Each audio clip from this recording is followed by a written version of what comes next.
చేద్దాం పుదీనా నిల్వ పచ్చడి. పొయ్యి మీద స్టవ్ మీద కళాయి పెట్టుకుని కొంచెం దీంట్లో ఆయిల్ వేయండి.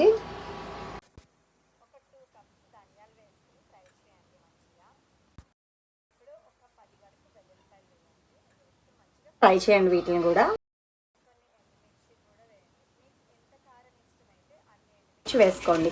ఇదేంటి తొడిమలు తీయకుండా వేసేస్తుంది అనుకుంటున్నారా? తొడిమలు తీయకుండా వేయండి, చాలా టేస్టీగా ఉంటుంది.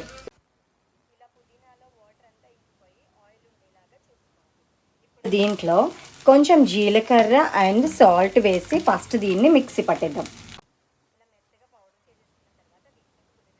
వేసుకొని దీన్ని కూడా మిక్సీ చేసేసుకోండి.